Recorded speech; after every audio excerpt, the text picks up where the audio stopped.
The room was no bigger than 8 by 8 feet.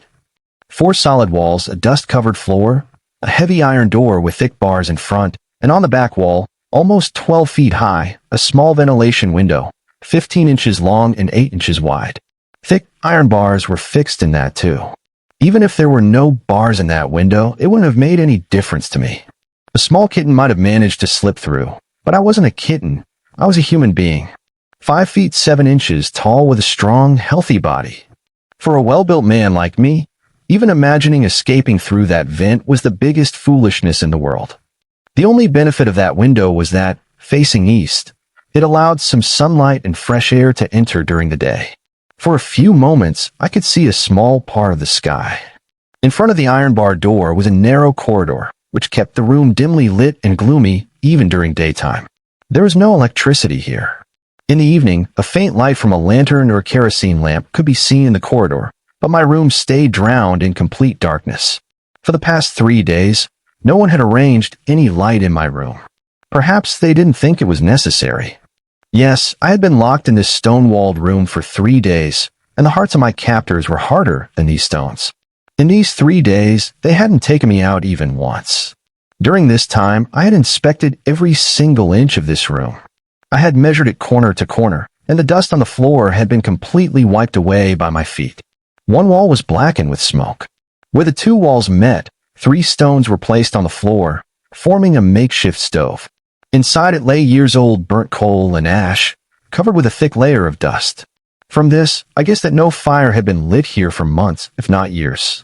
In the other corner stood a 3-foot by 3-foot cement platform, raised about 3 inches high. The floor of the room sloped towards the corner where the walls joined. There was a round hole in the wall, a few inches below the surface, about 3 to 4 inches wide, through which water from the drain would flow out. In that drain area sat a large plastic bucket without a handle, filled with water. A plastic glass floated on the surface like a dead fish. For the past 3 days, I had been using that same drain for all my natural needs. Although I flushed it well with water every time, a foul smell had still settled deep into the room. I had slowly gotten used to it. 3 days ago, when they brought me here in a closed van, evening was setting in. My eyes remained blindfolded throughout the journey. Still, I could tell that this nearly 3-hour journey had passed through a deserted area, because I didn't hear any other vehicles passing by. My blindfold was removed only after the van stopped inside the compound of this building. Even after the blindfold was taken off, I couldn't see anything for some time. For a moment, I feared I had gone blind. Only after rubbing my eyes a few times did I realize my eyesight was fine. It was just that daylight was fading fast. I stood near the van and looked around.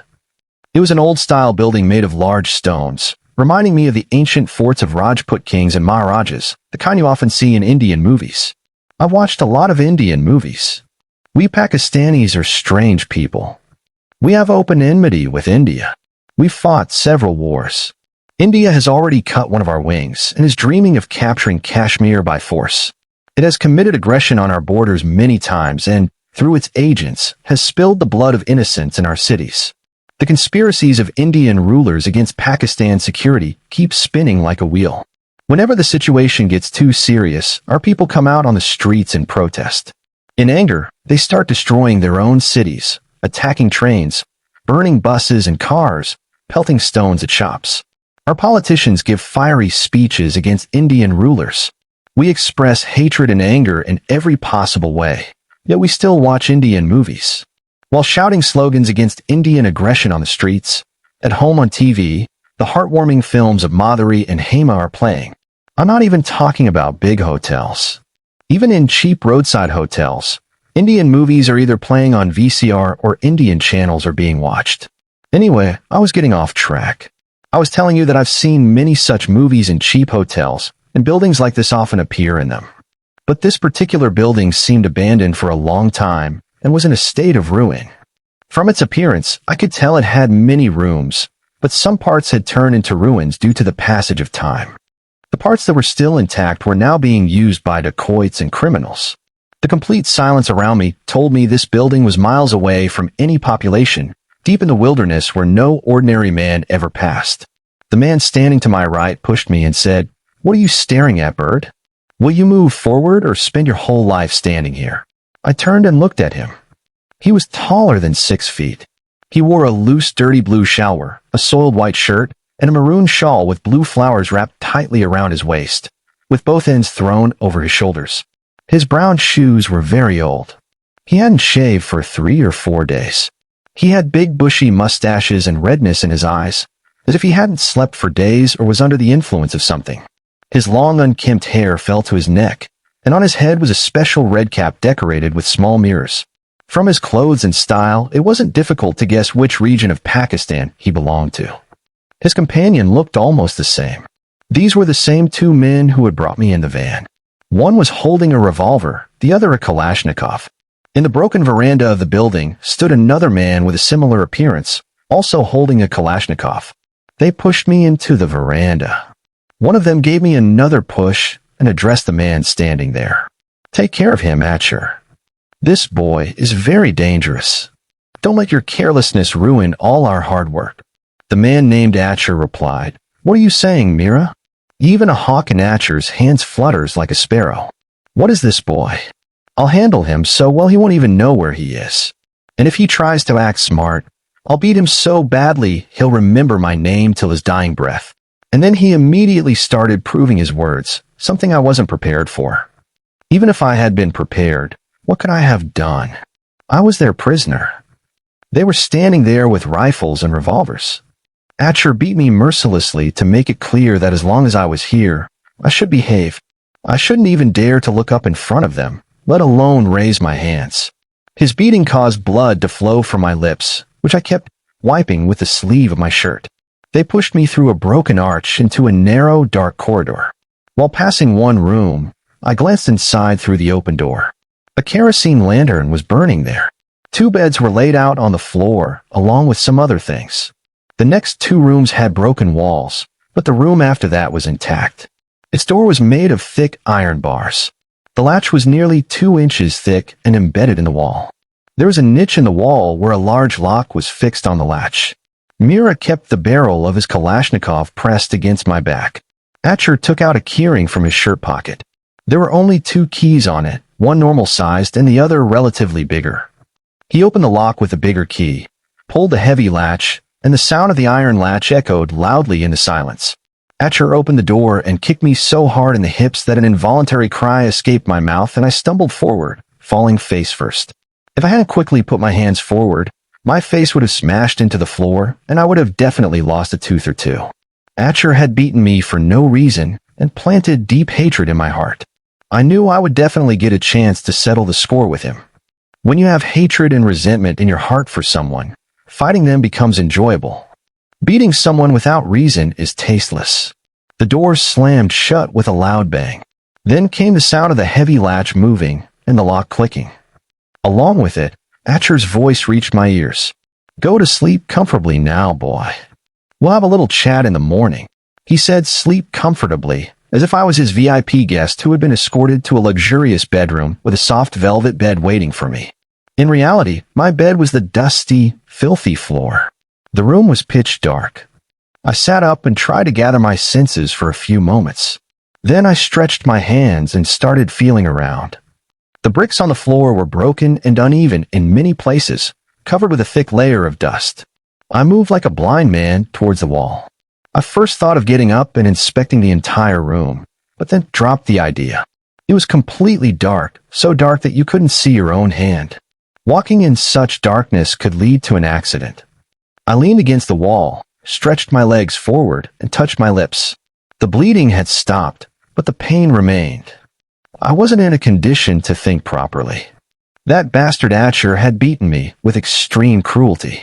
A few punches had landed on my head, making my brain feel like it was exploding. At that time, I didn't know much about this dark room, but I felt there must be a ventilation window on the back wall because some air was coming in. If the door had been made of wood, the closed room would have felt suffocating. Thanks to cross-ventilation, there was no suffocation, but the heat was still unbearable. My shirt was soaked in sweat. If it was just the heat, I could have tolerated it, but in this darkness, a different kind of torment had fallen upon me, mosquitoes. They were mercilessly sucking my blood.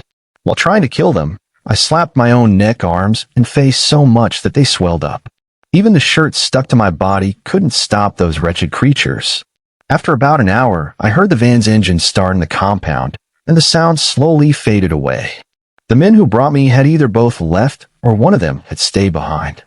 A little later, I heard voices from the corridor, which confirmed that one man, probably Atcher, had stayed, and the other had left.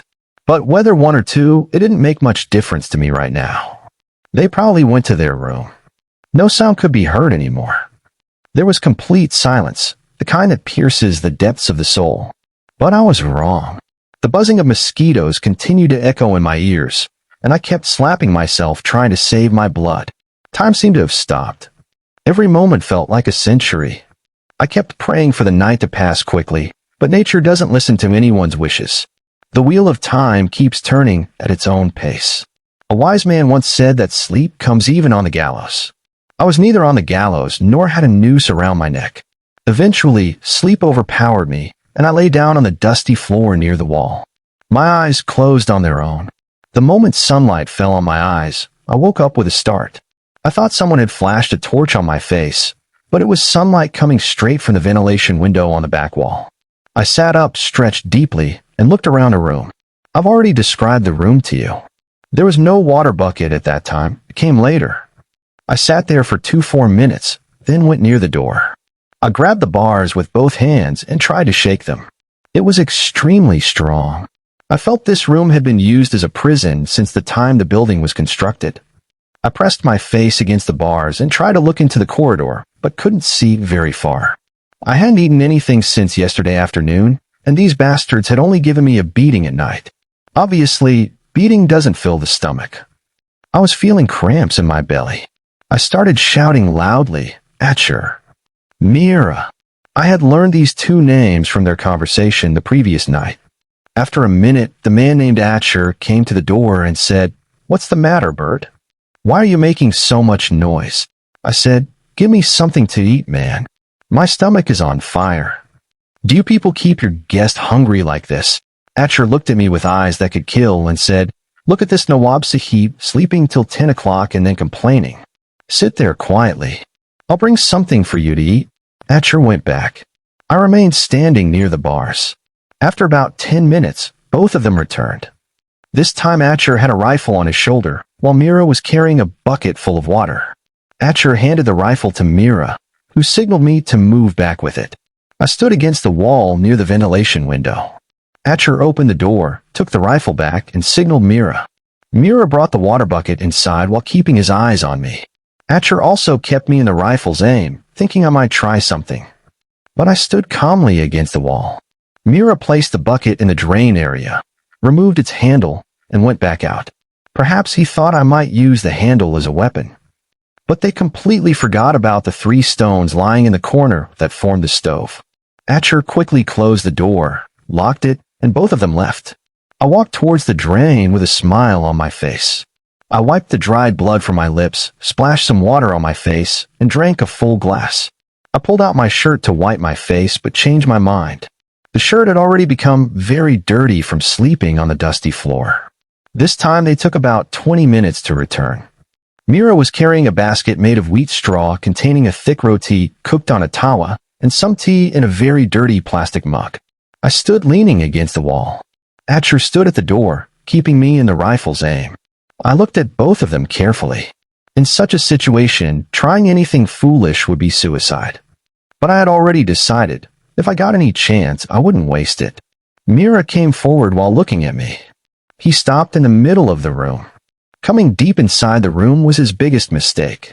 As he bent down to place the basket on the floor, I thought, now or never.